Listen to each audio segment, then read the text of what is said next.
This is our first show since what the hell, since the disaster uh, has befallen our country.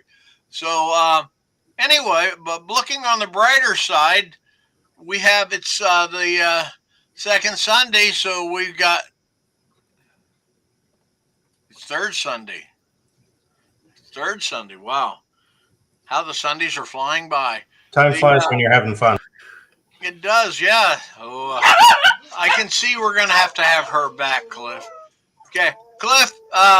Before I let you introduce your incredible guests, I just want to remind everybody that the title of this is "The Resistance is Art," and Cliff is one of our guest editors working on a book that I've already got.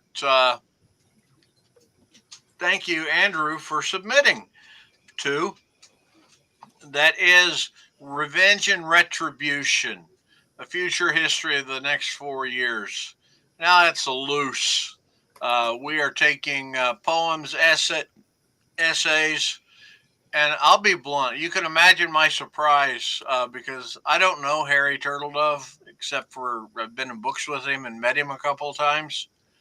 I opened up Moksha and there's Harry Turtledove is submitted. So Wow, that is royalty. That's awesome. We've got Andrew Roberts, we've got Cliff Winnig, we've already bought a story from Jim Wright. David Gerald was the very first person to submit within minutes of it opening.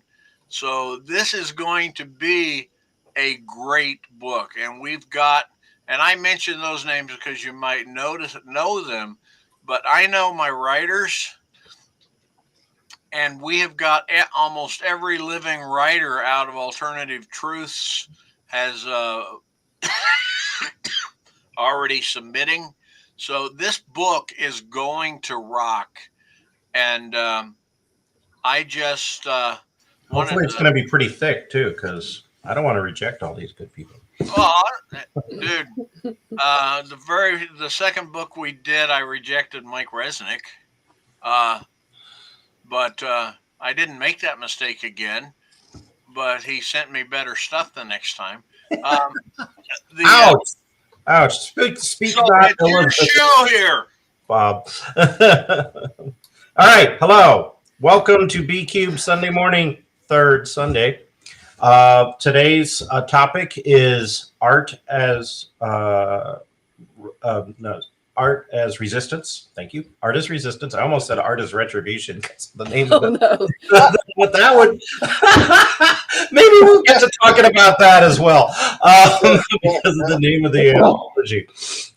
I've got three wonderful guests here. I've got returning guest Thaddeus Howze, who is the answer man and on Quora, and a science fiction writer who has quite a few stories under his belt, some of which are collected in Hayward Reach, right? Is that the Hayward's Reach? Yes. Hayward's Reach. I couldn't remember whether there was apostrophe S, because I'm still drinking coffee.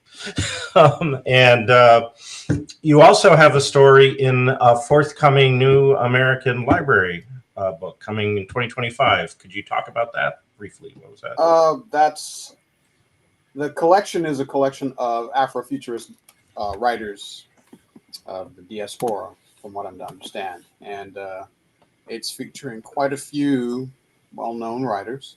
I was kind of surprised by that list. Well, I mean, not they're that I was in good company because they're with you. Not that I was surprised by them. I was surprised that I was there with them. Okay, that's very nice. I really appreciate that. So, yeah, it's a who's who of people who are writing and who are Afrofuturists and who are trying to be celebrated. And I imagine that the nature of the book will be that it will show up in every library, because that's the whole point of the Library of America, is to create a collection of the greatest writers of whatever period they're celebrating, and then bind them up and then send them to every library everywhere. And that's a great honor for me. So I'm thrilled. Yeah, and we'll have a show about that when that happens. Absolutely, that's coming in 2025. Andrew L. Roberts is a prose and poetry writer, and he is the author of the epic poem about a child soldier in World War I and what happens afterward called Durham and Rose. He is the author of a couple, and soon to be 3 poetry collections, in addition of shorter works. He is also with me in Scott's Planet, forthcoming from B Cubed Press. I think we both have poems in that. We both have poems in that. So that'll be coming real soon now.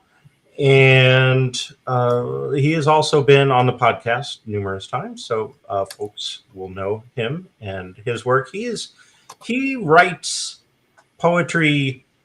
What is it, like a prize bare knuckle fighter spitting out teeth and blood? So he's been writing poems recently that he wants to read some of. So as soon as I'm done with the introductions, maybe you could find a piece to open our discussion with. And Diana, she is new to the Diana McCeery is new to the podcast, but not to me. I've known her since we were like 16 years old. So we were friends from high school.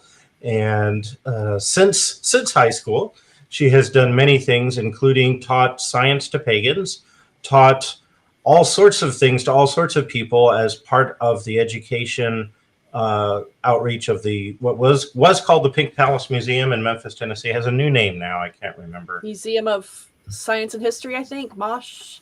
That's a different one.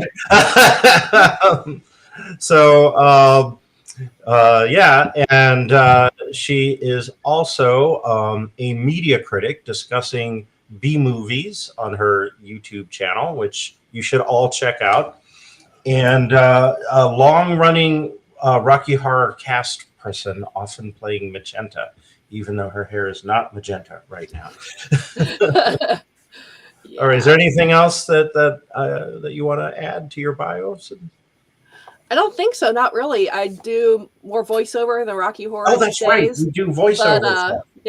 But it's a lot of multimedia, just sort of putting my fingers in whatever pies seem fun for 12 years.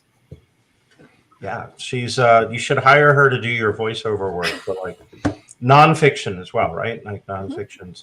Yep, mostly e-learning, medical narration. Yeah, commercials. Yeah. No doubt the new voice of Siri sometime in the future. We'll see. That would be so much cooler. Huge.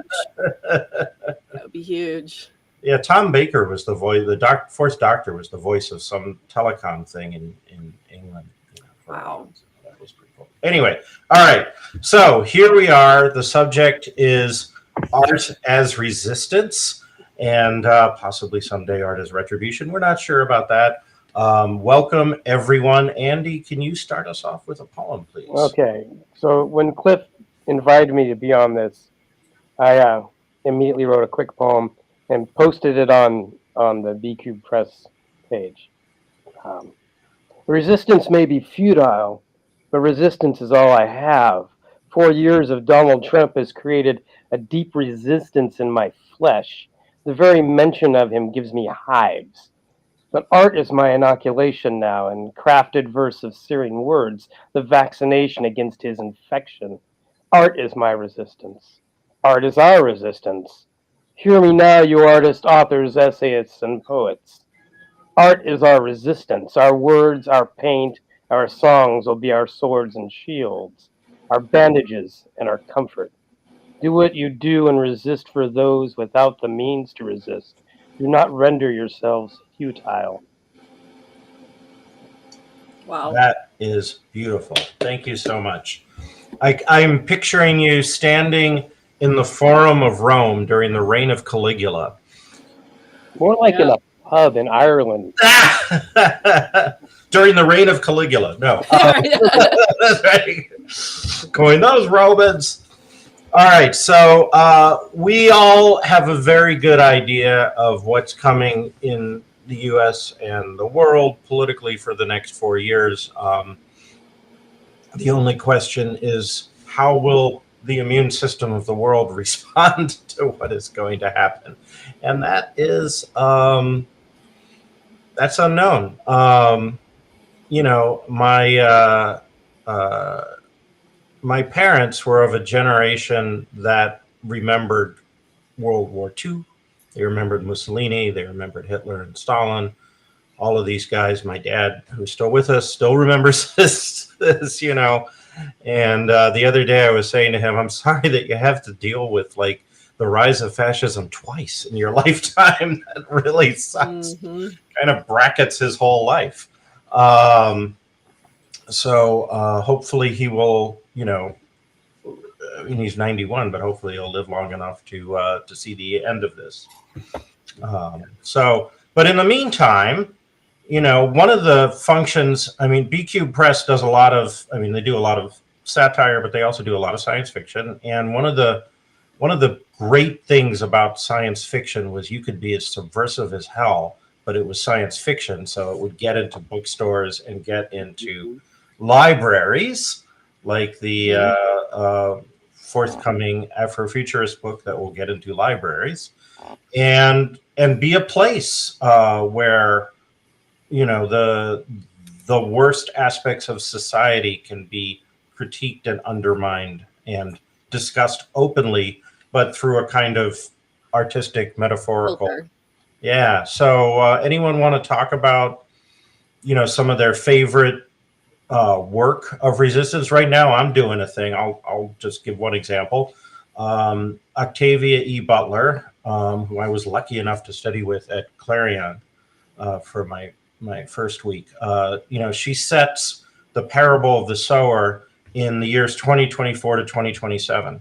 So I've been doing a real-time reread of Parable of the Sower starting earlier this year, and I'm going to spend 3 years doing it. I have a calendar reminder every time I finish a section and I get the date for the next one. I put a calendar reminder in to read the next section or chapter on whatever date it occurs.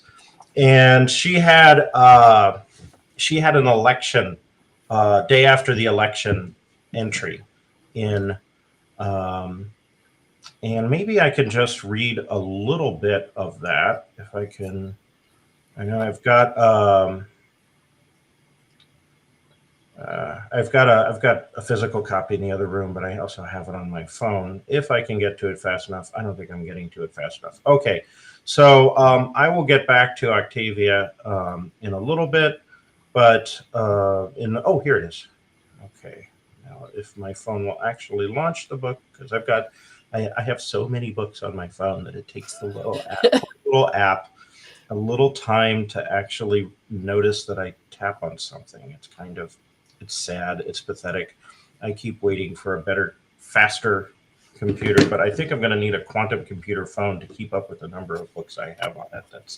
That seems likely. So while I'm waiting for it to get its act together, anyone want to chime in on some of their favorite art as resistance or techniques for making art that's resistance? Like, Sure. yeah, I tend to lean towards the music aspect, and I was thinking about, you know, some of my favorites are songs by like Woody Guthrie and Pete Seeger from the old days, and especially like the plane crash in Los Gatos, right? Deportee seems pretty timely now. But I started thinking about how music, you know, protest music has kind of faded in every genre except for rap. It used to be folk music. It was in rock, really big in rock in the 80s. But then it's like, yeah, it's like been there, done that. It's all over. We don't have to worry about it, except for the rappers, and they kept things going. And it makes me sad because that was the voice of resistance in the old days, and I think it needs to happen more now. There's a forthcoming album by Body Count featuring Ice-T that has David Gilmour on one of the tracks, Comfortably Numb. That is worth checking out. My friend David Boop turned me on to the fact that the video was already out, and yeah, that's art as resistance already, even though it was recorded before the election results, came in. But yeah, like in Latin America, certainly the tradition of protest songs is huge and has had a huge impact on the politics, right? And I think of the scene in Casablanca, where there's the Marseille. French versus the Nazis singing their songs, right? Oh, but the lyrics of that song are just awful. But it's the resistance aspect, right? Yeah, I used to like that until I read the lyrics translation. We're gonna water our land with the blood of the impure. I mean, that's Trump. I don't want that song played. Well, impure is in the eye of the beholder, or the singer, or the artist. Thaddeus is shaking his head. I want him to rise up, man. Tell me something. Share wisdom, my friend. Now, you know what, not me this morning.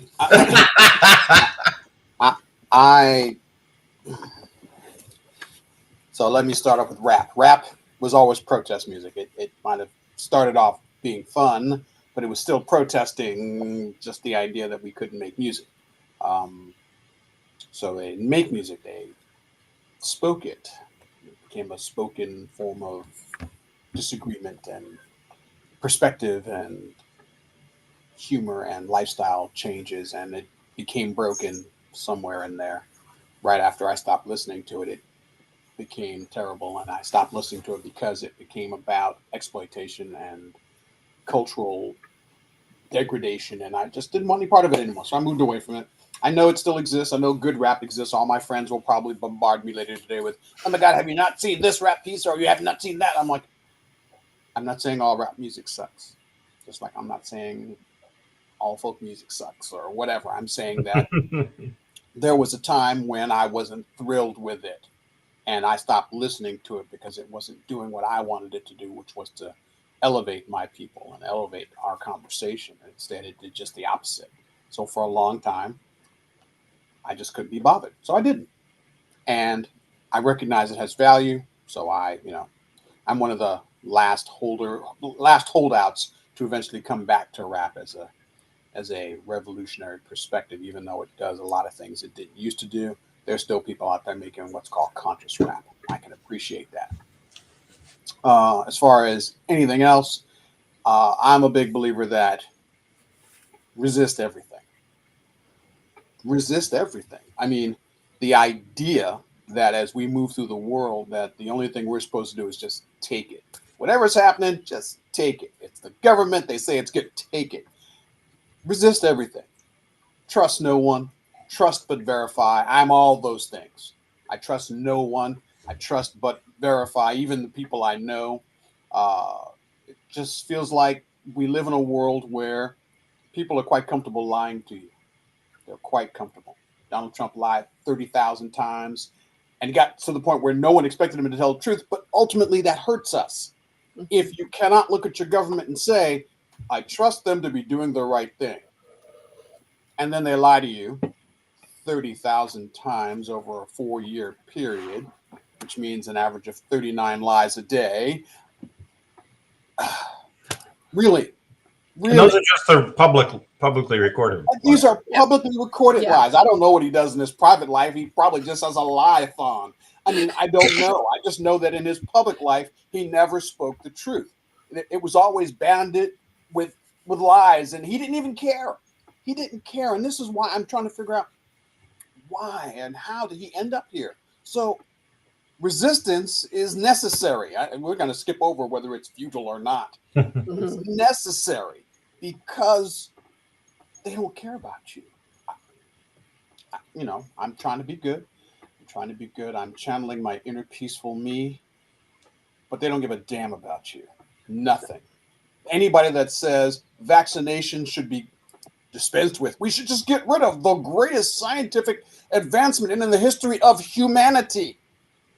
I mean, right after germ theory, granted, germ theory was really important, but after germ theory, vaccination literally saves lives faster, better, more effectively before you even get to meet the disease. We have defeated it. It's done. Why would you say we should get rid of vaccination? As if it were, controversial. Water. Yeah. Or like it's controversial. Like there's a question as to whether we should be doing it. We do it everywhere else on the planet, and it's saving lives. But in America, where we don't have rampant disease roaming through the streets as a wild beast leaping upon everyone, we should go back to measles in the streets. Huzzah! We should go back to polio because nobody really looks good unless they're in an iron lung. Come on, people. So yeah.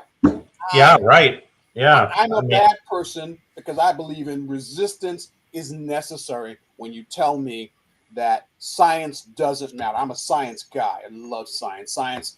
Science makes the world go round.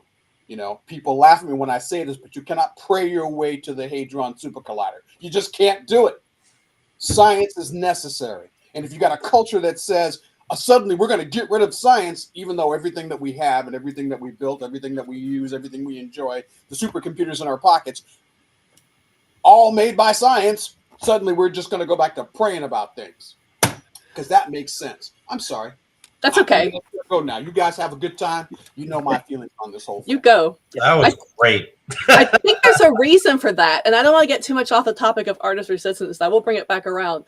But I think you talk about Maslow's hierarchy of needs, right? If we're all fighting down here about can we get vaccinated? Can we not? Are we going to die of this disease? Are we not? We can't move up the pyramid to, but what about the people in charge? It's a whole lot easier to destroy a thing than it is to create new things that make life better. Yep. But back to your original statement about rap started as resistance, but fun. I think that's a vital part of resistance, especially when it comes to art as resistance. Because if you aren't having one thing, I spent a week in England on vacation and happened to run into some people resisting forests being cut down.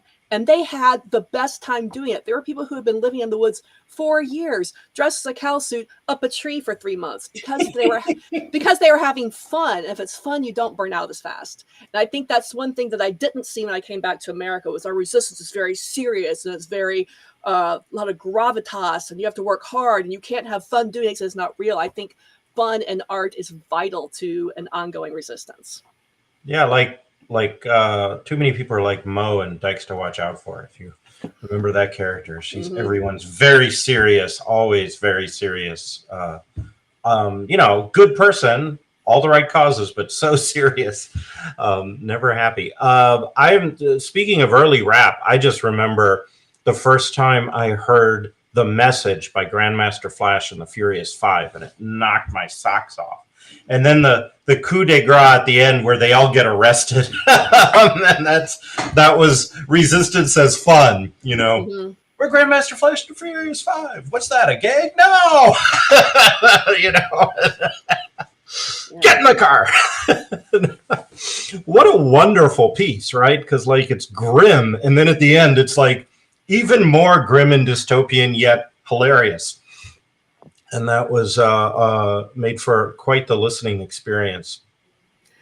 I mean, I think in a situation where those of us here and those of us like us are meant to feel awful and shitty, I think just finding some joy in life and putting that forth as art to share with other people is a very foundational aspect of resistance. Yeah. Yeah, because the function of art is it's to provide joy, right? It makes life richer and more interesting. I mean, it's no small thing that during the 4 years of the Trump White House there weren't concerts and cultural events at the White House, right? I mean, it's because he doesn't have that dimension to his personality, And he's sitting there at his campaign rallies doing the double thing with YMCA of all songs and no sense of irony at all, right? Yeah. And YMCA was art as resistance, right? Absolutely. It was a survival. It was a map for survival. It was as a map for survival is also let's go to the Y and get laid for gay men. You know, so we are. But speaking also our truth like here, and so it's leave your resistance. home, your toxic Right. homophobic home. Go here. You'll be safe, and also you will You'll have get a good laid and time. party with your friends. And they'll have fun, right? And Yeah. people don't even think about that aspect of it anymore. They play it for kids. You know, kids singing YMCA on the bus. I'm like, you don't. It's even know great. My kids love it. You know, when they're older, you talk to them about what it really means. Yep. But Yep. you know, that's okay. Yep. In the Navy was similar, right? Yeah. You know, Yeah. Yeah. there is no cannibalism in the Royal Navy. Anyway, as Monty Python said. Yeah. So Monty Python was art as resistance in a lot of ways. It was resistance to conservative politics, to the very straight-laced British, you know, society, very stratified. So, like their whole like upper class twit of the year sketch was brilliant satire on the class system of England and Great Britain. So we get some great comments here. Liam Hogan says, fun is the element that makes steampunk punky. If it's not fun, if it takes itself too seriously, even though serious, then it's just alt history technology, just steam. I like that. You got to have the punk in cyberpunk and steampunk and hope punk, right? And solar punk, all of that stuff. You know, there have been essays written because God knows we like to examine ourselves about what the punk is in any of these. And the punk is the resistance, right? So every sperm is sacred. Yes, thank you, Lou. Yeah, Lou also noted earlier the World Health Organization article stating that over 154 million lives have been saved by vaccination over the last 50 years. And that's an entire United States. That's just here. That's that's just here. It's probably bigger if you look at the world population worldwide. Oh my God, yeah.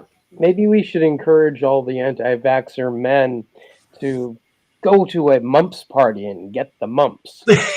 Especially if they haven't had children yet. Bring your children. Bring your sons. Yeah.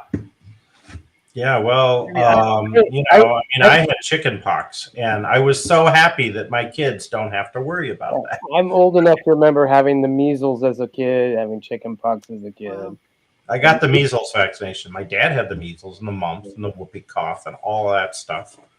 You know, the dark ages. I had an aunt that survived polio, so these are things that most, I think many now don't remember what that is. That is the problem. People don't remember. We don't have humans have notoriously short memories. I call it generational memory. I write speculative fiction about immortal beings. And in those conversations, very often I point out the fact that the protagonist, if he's immortal, or the protagonist, if he's immortal, always talks about the idea that a good idea is only good for a generation, because at the end of that generation, the people who benefited from that idea, their offspring, don't remember the horrors of it. And so then they go, we don't need that anymore. Nobody has to worry about that. That's a thing of the past. Meanwhile, it's still happily romping through the countryside. And the only reason it isn't like feasting happily is because we've built up all these walls of resistance so it doesn't travel far. But, you know, let a generation go and nobody's been vaccinated again. And now it's a wildfire sweeping across the country, burning everything down. We have to remember that. And generational memory hurts us because we don't pay attention over time. That's why art matters. When we talk about art as resistance, the people who use art to memorialize a moment in space and time, as long as they've included some crib notes, we will be able to know why that art matters. And I laugh when I say crib notes because a lot of times I write subversive stuff. I do. I do not care that. No, really? Oh yeah, I write subversive stuff. I don't know if anybody knows that about me, that I will tell you what's on my mind. I will write subversive things, and I don't care, because the whole point of writing a subversive thing is to talk about the idea in the moment and the historical nature of that thing so that later, when some years have passed, we still remember it. So, like, if I go back to my Facebook feed, I find all kinds of horrible things from the first Trump administration, all kinds of things that I tracked, wrote about, complained about, made note of, I wrote fractured fairy tales, things about the Trump administration. I called them fractured fairy tales as a way of once upon a timing a horrible thing. And the goal of that is to at some point look back and say, this happened. There was some historical precedent in that work. He talks about these things. These are real facts. He's not just making stuff up. And there's a reason for that, because it is very clear that when your president lies with every breath, nobody remembers anything. Think about it.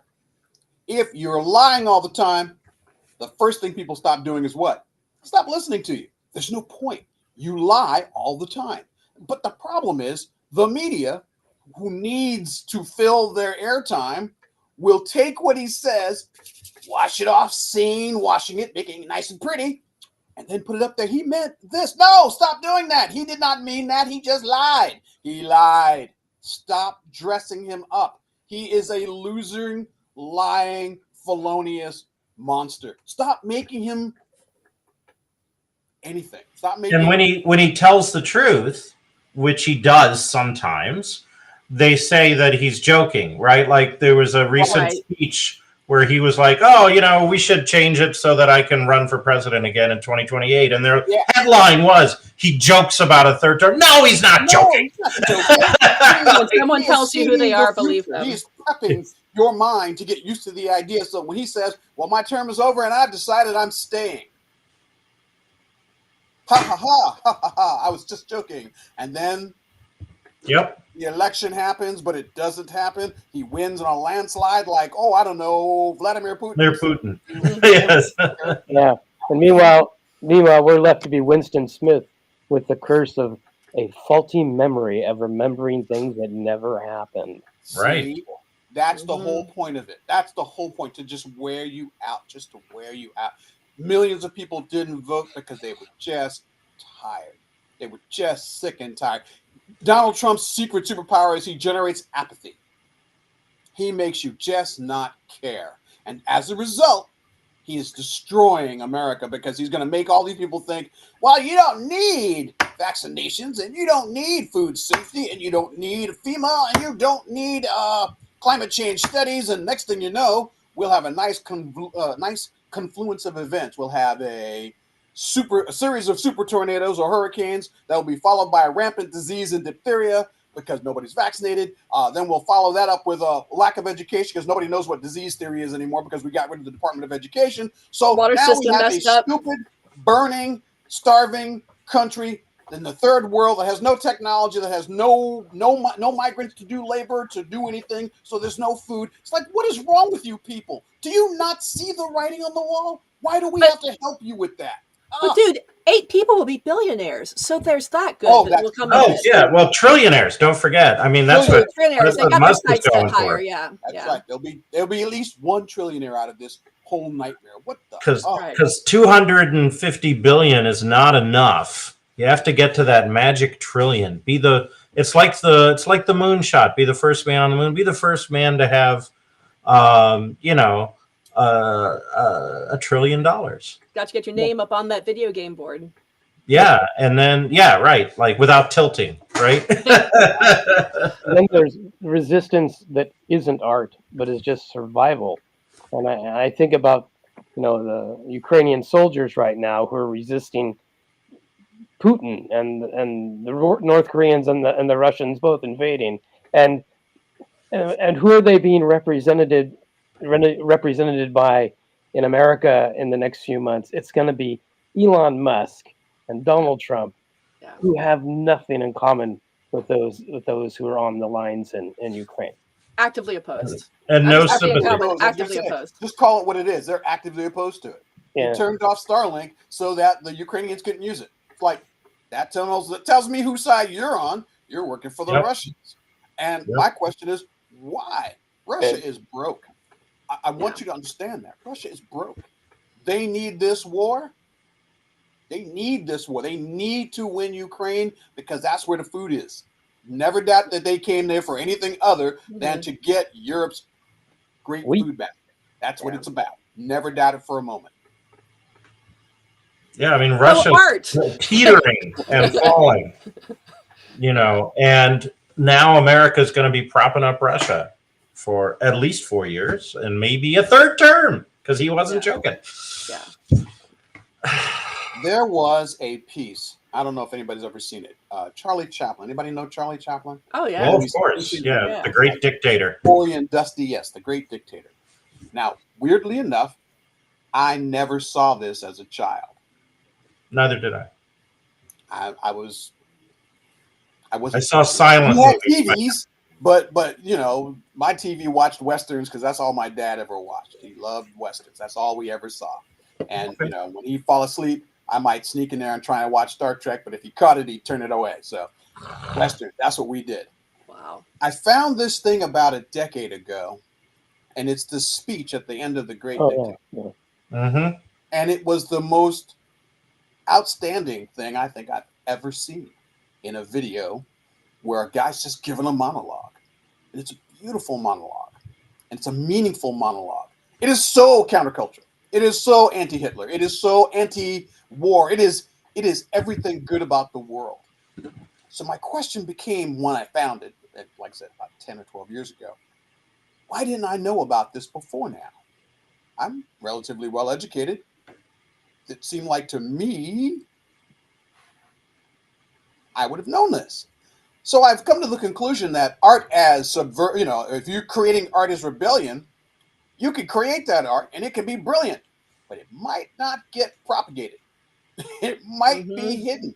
It might be reduced and subverted and turned to other things, or they might say things with it that make you think it's talking about one thing. So like the first time I ever saw it, I was like, well, this must be about Hitler because dude looks like he's wearing an SS uniform, so I can probably avoid it. Again, it's the presentation initially without watching it was the thing. So one night I watched it and I was done. I was like, oh my God, I think I weeped. Oh, what is this?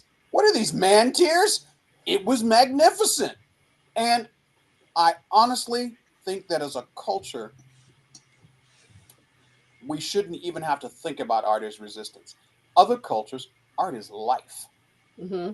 Art is life. Everything they do has art in it. When they sit down to make a building, it is art. When they do anything together, it is art. They paint their buildings, it is art. It's not just, oh, how great can we make these? No, they put color on them. They put ethnic symbols. They beautify it. They make it life. And so we talk about art as resistance. I say we go one step further in addition to offering our art in resistance, but to turn art into life. Make everything you do about beauty and magnificence and culture.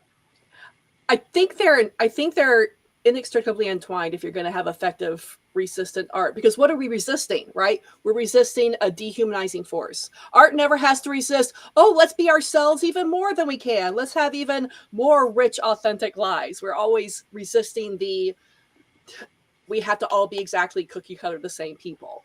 And in order to resist in that way, you have to put your unique self, your life, how does that connect with human life into it? I don't think it's any coincidence that right now AI is taking the humanity out of art. Welcome, Trumbo. I was about to say, yes, AI, right? Like that's why it's so dead inside, right? Yeah. It can never be art. Yeah. Dalton Trumbo wrote "Johnny Got His Gun" after World War I, right? About the World War I soldier who loses all of his limbs, his face, his mouth, his ears. Right? Mm-hmm. And during World War II, he bought back the plates because he didn't want the plates melted down for use in the war. But he also didn't want it published during the war because he agreed it was a bad idea because the war was important. Sure. But he also was blacklisted because he had sympathies and he associated. And so he got blacklisted, and And to survive, he wrote scripts for B-rated horror and science fiction movies, right? Until Kirk Douglas made sure he got his credit for the script of Spartacus, right? But this is a guy who's Artist resistance. yeah, whose whole life was it could be looked at as resistance, but that was also how he was paying his bills, so he could feed his family. So trying to, art can sustain life. Life should reflect art. But yeah, he did his first act of resistance with one of the greatest American novels ever written. And that's kind of what most of us try to do. When I think most of us, when we're writing, we're not. I don't sit down when I'm writing a poem saying, "Okay, this one's gonna fix everything." I go, "No, this one's gonna fix me, because that's all I can fix is me in the moment."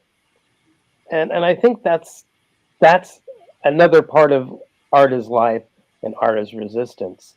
But I think there's an imperative right now to direct the art into a weapon, like 1984, but not just a reaction, but a weapon.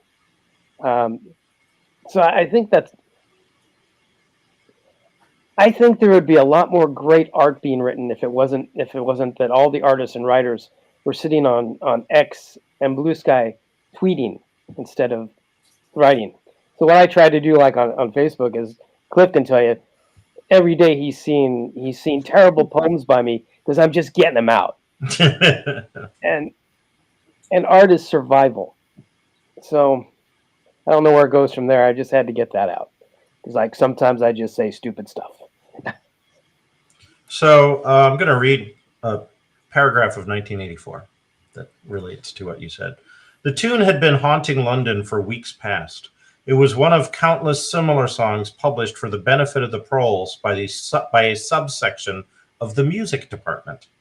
The words of these songs were composed without any human intervention whatever on an instrument known as a versificator. But the woman sang so tunefully as to turn the dreadful rubbish into an almost pleasant sound. He could hear the woman singing and the scrape of her shoes on the flagstones, and the cries of the children in the street, and somewhere in the far distance a faint roar of traffic, and yet the room seemed curiously silent, thanks to the absence of a telescreen. So he also has the novel writing machines churning out pot boilers in that book. It's interesting. I'm sorry to interrupt you, Cliff. It's interesting in that scene too, how what makes this song compelling is she put the humanity back into it. Yeah. Yeah, even the drivel, became art, right? And I'm also thinking with the novel that Andy was talking about, there's the song Johnny I Hardly Knew Ya, which is similar because the soldier is back from war and he's missing his arms and his legs and his eyes. Every verse is a different body part that's gone. And somehow that got subverted and changed to When Johnny Comes Marching Home as a pro-war, pro-heroism song, which it is better known as, right? So what's the Twitter phrase? It got algorithmed, whatever. It's got more. the parody got more likes than the original. Yeah, that happens. Yeah, so that was that.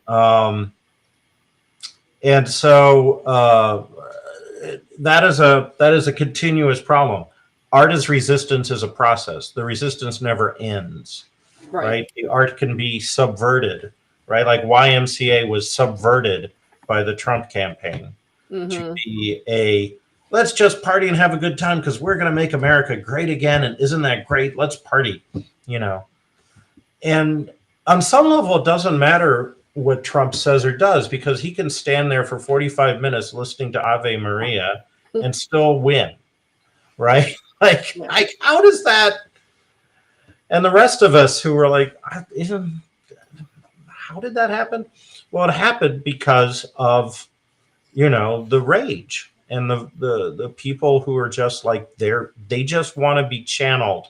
They want their rage channeled somewhere, and they don't care, where it is, right? Like, part of the horrible history of our country is, a dimension to the horrible history of lynchings in the South is that if a black man was accused of, assaulting a white woman, they would often just find the nearest black man on the street and string that guy up, right? Like they didn't care who had done the alleged assault, which probably never took place.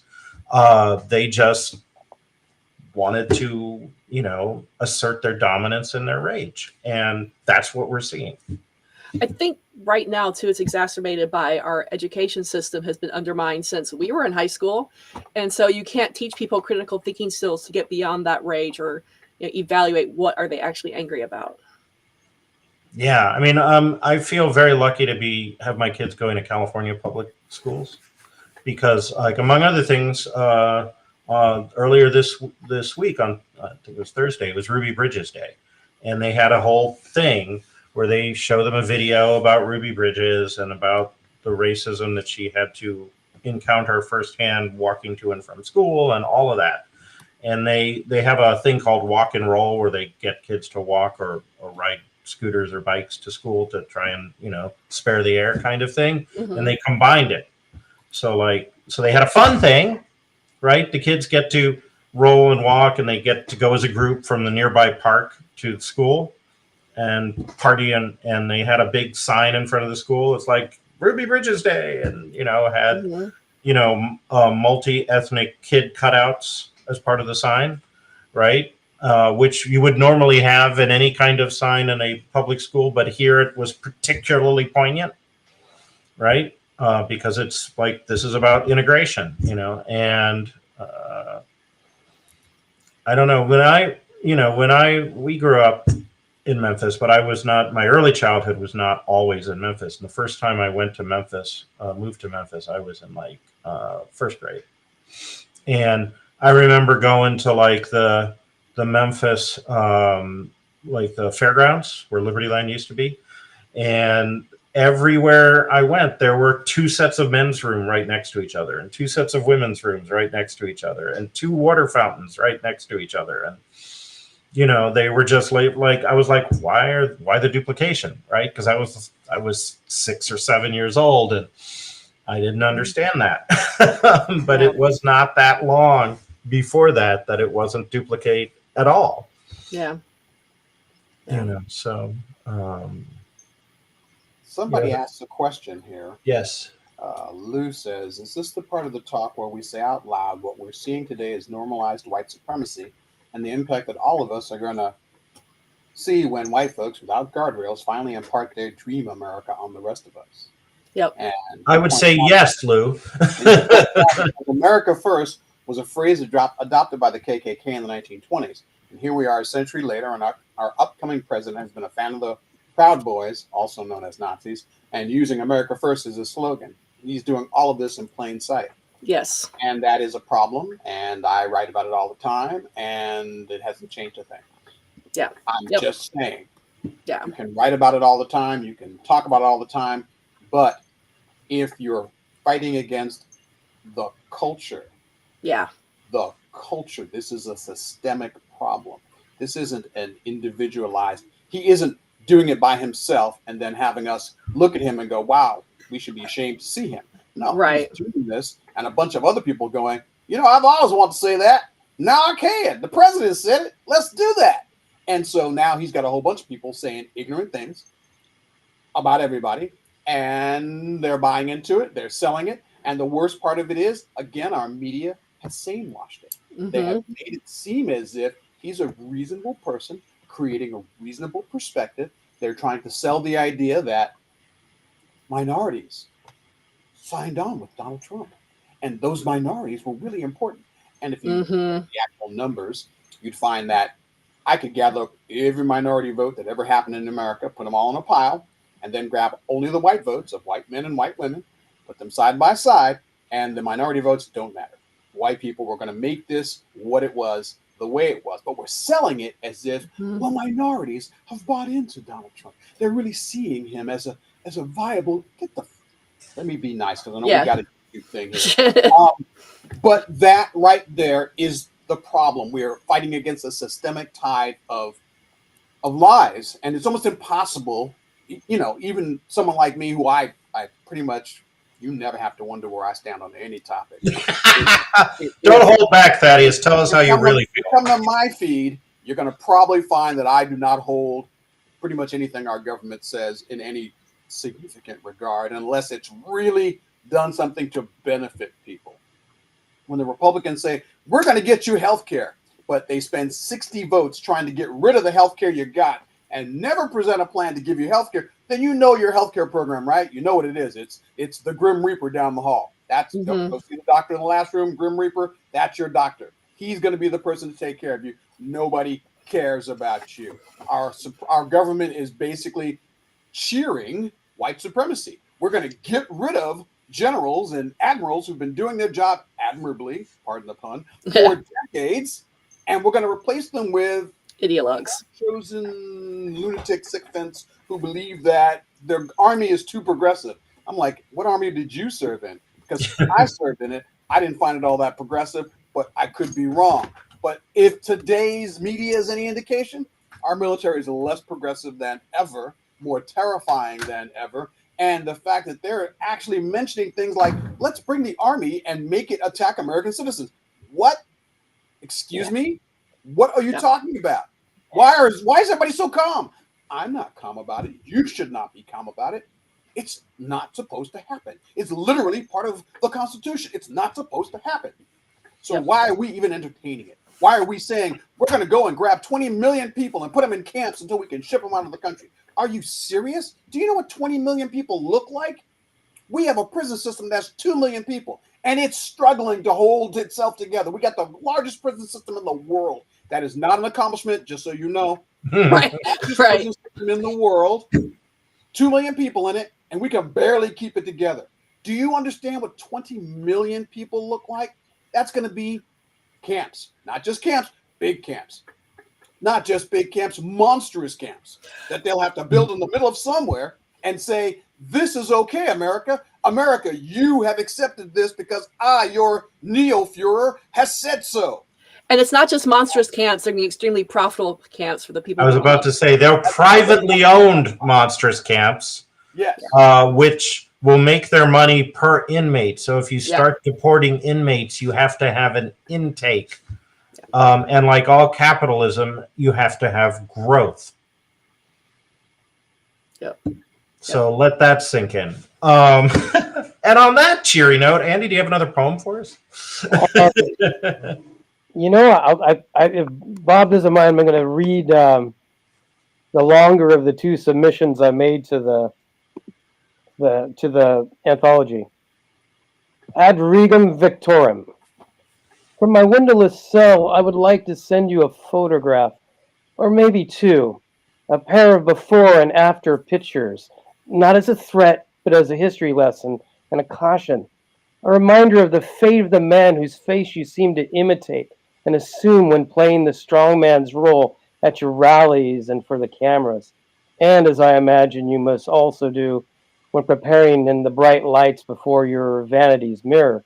Chin held high, jaw out thrust, your eyes narrowed and reflecting the coldness of a king and natural-born killer. I would like to send you photographs of the man who made Italy's trains run on time, but whose own time ran out on that lonely road near the village of Dongo near Lake Como, where the partisans captured him and later executed him and his mistress and most of their companions before they dumped their corpses in the Piazzale Loreto. Yes, here in my windowless cell, with the white light always burning, while I await the day of my own execution, I wish to do you this favor, this one good intention service, out of Christian love and forgiveness, a gift as a caution, not a threat, to send you the photograph, all in sharp focus, in black and white and harshest possible resolution, of your hero Mussolini and his mistress, Clara Petacci, hanging by their feet from the naked rafters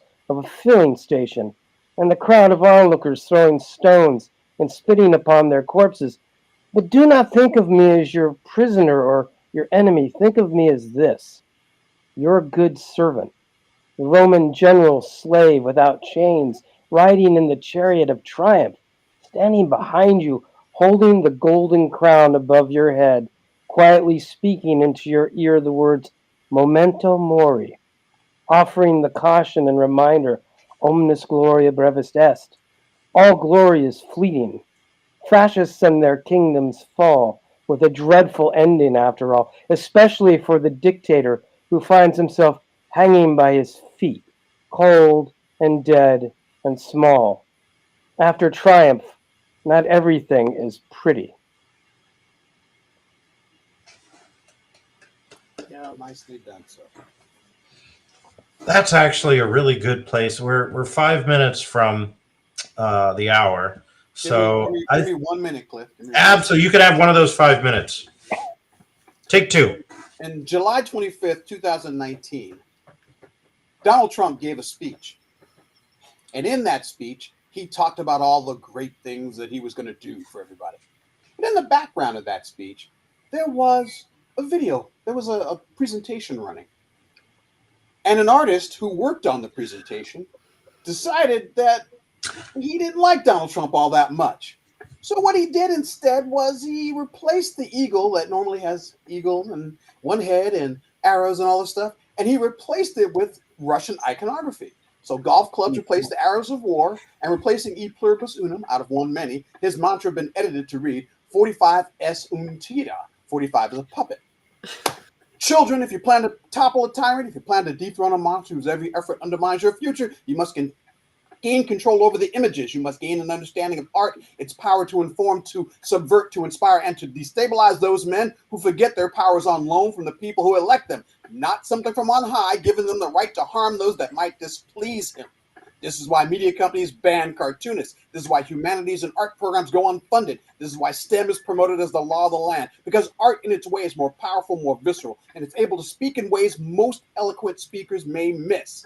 Donald Trump is not the only person who can subvert traditions. Art is part of your beautiful resistance and legacy, and it stands the test of time. Defeat your enemies without firing around. That is how you beat him. We think with symbols in a way that doesn't even reach our conscious brains, and that's where resistance can be most effective.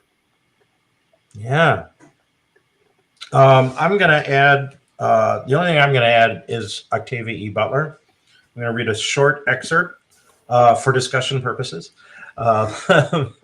as from her 1993 novel, The Parable of the Sower.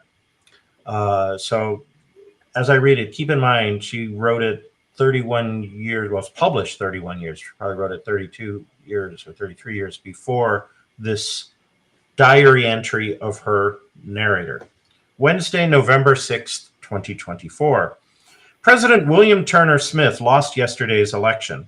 Christopher Charles Morpeth Donner is our new president-elect. So what are we in for?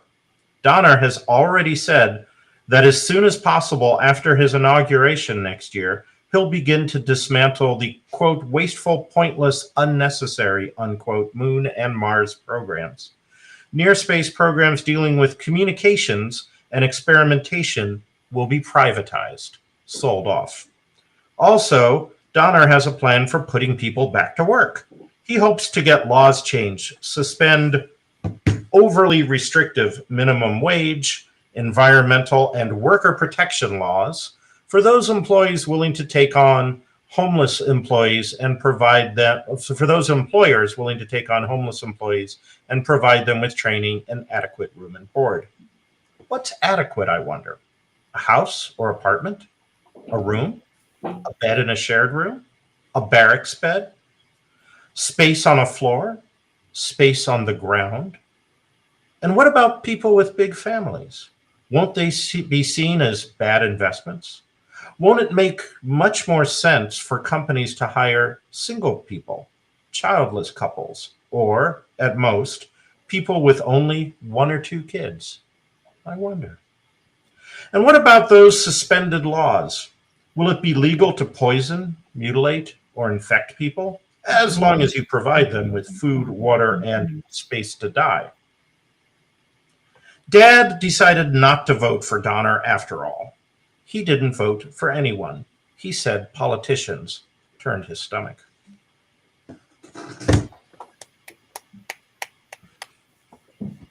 Scarily prescient. Yeah. Yeah. Published 31 years ago. Crazy. Scarily prescient. All right. So with that, I summon the presence of Bob Brown, if he's listening, to take us home. But while we're waiting for Bob, please plug something. Thaddeus, what is the name of that book that you're coming out in next? That is good. See, you made me have to think about it now. Okay. Well, we'll get back to you. You look that up. Andy, what is the name of your new poetry collection forthcoming? Writing the Nightmare. Writing the Nightmare. Look for it soon. Diana, is there anything? What's the name of your YouTube channels that you would like to present? My YouTube channel is Ms. Diana Genta to you. I've got fun Fallout stuff there, but my media criticism, Midnight in the Back Row, is also there too. Midnight in the Back Row. Thaddeus, do you have that yet? Because I can try and pull it up. Wait, yes, I do. It's called Cold Turtle Follies. Sorry. It's called 20 Afrofuturist Stories: The Black Fantastic, edited by Andre M. Carrington.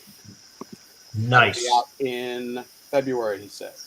Very soon. So pre-order links will be available soon, and we'll talk more about that here on the BQ podcast next year. All right. And what I would like to plug is my most recent story appearance is in Southern Truths, and it is called Degenerates Against Memphis, and it is absolutely art about resistance. So it is unfortunately looking less science fictional than when I wrote it, but here we are. All right, Bob. Hey, dude, how's it been? I took a quick break while we were talking. You guys were doing so good. You were just like doing the weave and everything. It was great. That's okay. Do the weave. Yeah. Anyway. Oh no! Don't get going on the double microphone, son of a bitch. The weave MCA. Okay. Oh Lord, I got a weave for him. I tell you, guys, I know we're all got to get, but you guys have been doing a good show, and that is, Yes, you said something during the night of the election that you'll have to help me with that. you said, "Oh hell, I can't have you on the show without you saying 12 things that I ought to be typing down and putting in a quote book." You're as I actually spoke to somebody who called me while we were on the podcast to compliment me on your performance, which is like, okay, Cliff booked him. The system, whatever system you've gone through, educated you, and you did it. But so you're touching people. No, on the hopefully not like Matt Gaetz. in a good way. Well, humor as resistance. Excellent. yeah, all I got to say, guys, is is on election night while we were all sitting around trying very depressed. as much vodka as I would like to have drank. You basically said words to the effect of, if it's going to be good for me and people like me, I don't expect it to succeed.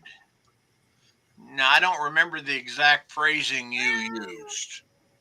Yeah, I do. I generally believe that anytime I look at government, the first rule I ask is, does it make my life better? If the answer is no, then it's not going to happen, because they don't want to make my life better. The idea of there used to be a term called drained swimming pools. There was a habit in the 50s where if a black person swam in a swimming pool, white people just close that swimming pool forever. No one, if we can't have it for ourselves, no one can have it. And that perspective is how America runs. That's why we don't have health care. That's why we don't have so many things that the rest of the world enjoys happily, they don't want us to have them, so no one can have them. And that's completely insane. That's, Mhm. it just makes no sense. But that is the nature of American politics, drain pool politics. We can't have it. If black people want it, or black people or brown people want it or get it, no one can have it because we don't want to give them anything. We only want to make sure we get it all. And that is just the most insane thing, because you know what we all need right now? Healthcare. We all need jobs. We all need dental care. You know what? Most of us still need glasses. Hey, all of us would like to have food. There's so many things that we all need. And this drain pool politics will only make the pool smaller of resources. The resources we need will get smaller. They'll get more expensive. They'll become harder to find. And this is the nature of the beast. So when I say these things, I'm not saying them to be a bastard. I'm saying it because it's true. Mm-hmm. All one has to do is look at the history of it, and you can see it. I don't even have to do a lot of work to know that much of what I'm talking about is demonstrated consistently by the rich white supremacist oligarchs who decide what we get to have and how we get to have it. And I feel bad about it, but I didn't make it that way, because if it were up to me, none of that would be happening. None of it. Yeah. Yeah, it's very the way I look at what you said is an example that works in my mind, because you'll see I'm still wearing my coveralls. It's so I mean, I'm a simpler guy. The is school lunches. The people who say we should make school lunches just free. Why do we want to pay somebody to sit there and take the money, track the money, bill the money, deny the kids if they don't pay? Just make them free. And then the response was, well, the rich kids might get free school lunches, and we're trying to do it for the poor kids. And it's like, rich kids got to eat too. Poor kids. I'll share this one quickly. I was a free school lunch. This was back 50 years ago. I was the only free school lunch in my grade. Me too. I had to go to the office and sign in on a piece of paper to get my thing that I could go show them that I had a free school lunch. Oh, I you're was so lucky. embarrassed that I didn't eat school lunches for an entire 2 years. Bob, I had to walk up to the teacher every day to get the ticket in front of the class. When they told me after my dad died, that's when I started getting the free lunch, right? Yeah. And when my mom found out, she marched me back to the school and argued with the principal, I'll make him his lunch. And she grew up in the Depression. Her pride was and I remember the principal saying, Mrs. Roberts, it's out of my power. The President of the United States has decided that your son is getting a free lunch. And I think of it now, it's great. But at the time, it was absolutely humiliating. Yeah. Or they get the different lunches. Humiliation was part of the point. Yeah. And we, if there are people in our society that need to be protected, they don't need to be humiliated to get that protection. We need to have the respect. Yeah. Anyway, never mind. Sorry. You get. So, Thaddeus, what was that? I said it's about the myth of the rugged individual. America insists that you must be rugged, and if you're not rugged, you're weak, and if you're weak, we don't want you. You have to earn everything you get. Because all of society literally exists because we pool our resources together. That's how civilization works. If we are not civilized, then why are we doing this? Yep. Lord, guys, it's been good to have you all on. Now, just remember, if you're out there and you ever been a writer, thought about being a writer, want to be a writer, write us something for retribution and revenge. Because, we may change the title, we may do whatever. And there are people who are worried about being in the book because they do remember day one statement on, which is why we're trying to get it out the door before the day before the inauguration. But we wanted to have our names for the list. But guys, do not laugh. I hope it sells well enough to get us on the list. But we are we're doing this book. It's our art for the resistance. We don't have an eagle clutching golf clubs. God, I love that. I'm going to submit that one too. That's my article. Cover art. Because that right there is the nature of our solution. We need to resist at every level, no matter how subtle. Matter of fact, the reason I like that is because it showed up everywhere in every household all at the same time. You didn't even know it. You would have to watch it later. But everybody who was aware looked at that and said, "I bet you." And subconsciously, everyone saw it. Yeah, and subconsciously everyone saw it, and I'm betting he didn't even know it until after it was done, which makes it beautiful because he can never get rid of it. It'll always exist. I will always share these pictures. always. Meme as resistance. That's it. My vision is like, God help us, but wouldn't it have been cool if who was that porn actress that he slept? Stormy Daniels. If Stormy Daniels had video and said, America really does want to see what your pee-pee looks like, Mr. Trump. So I'll tell you what, I'll trade you this video for school lunches. Yeah. America's, right now we are faced with the challenges of that we can't even imagine. If you even look, go do some deeper research. Look at the two guys he's got vying for treasury right now. One of them is a burn it all down that'll fix everything through rounds of hyperinflation and national economic destruction. And the other one is saying, hey, come on, do we really want to do that? So read deep, stay smart, and tune in next week because it's third Sunday. Oh, crap. Yeah, you're going to have to. Kitty! I just realized this is one of those months where there's 5 Sundays. Nope. It's last Sunday because it's a 30-day month. So 2 weeks from today is December 1st. You lucked out. Oh, thank God. Hey, because last Sunday, then next week is last Sunday. It is. And we've got Jim Wright and David Gerald. And I tell you what,